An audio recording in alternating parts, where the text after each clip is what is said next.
Okay, so we're here again for another update on Project Sebring. Let's take around the back of the car.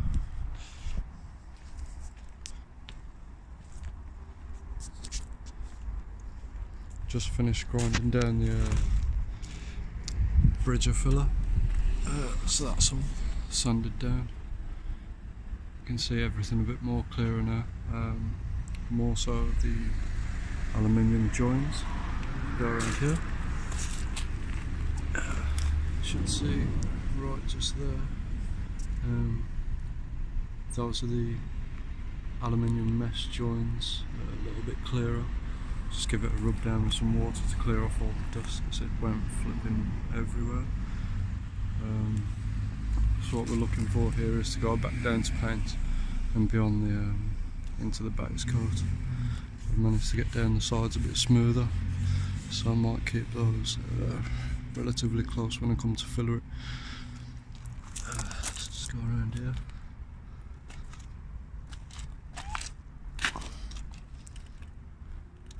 As you can see, there's a lot of bare metal coming through it. Don't be scared to take it down to that level, because you are going to cover it with filler and paint down.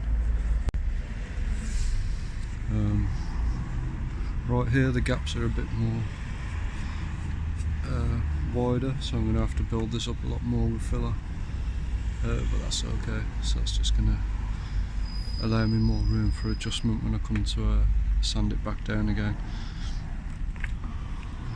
If I look around this side,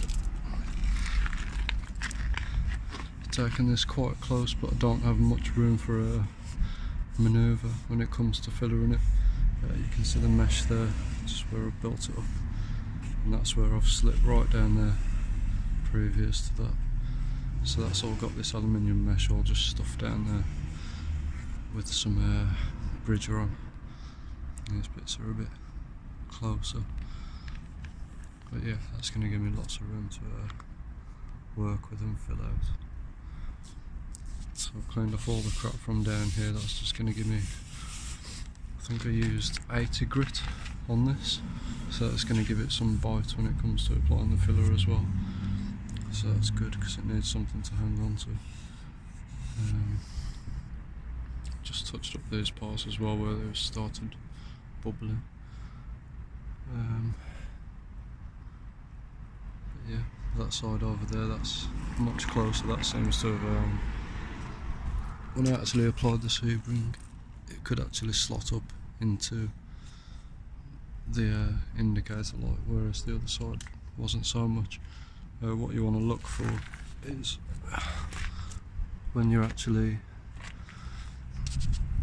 setting it up, if you do need to cut down the sides like I have, and just make sure that the pillars, the bottom corners, so these edges here, directly in line with that screw there, so that's going to make it more formal and straight down when you're filling it back up again. So I would use these as a guide, if anything, and then when you're coming to do this part, just try and follow the trail down, because you get, I mean, this part here is sort of bulbs, it's a bit bulbous when it comes out, so I'm going to have to fill out this section and bring them both quite level.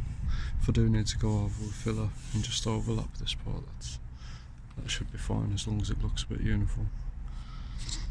Okay guys, so sorry I've been looking at a blank sort of pile of crap there, but still sure it helps.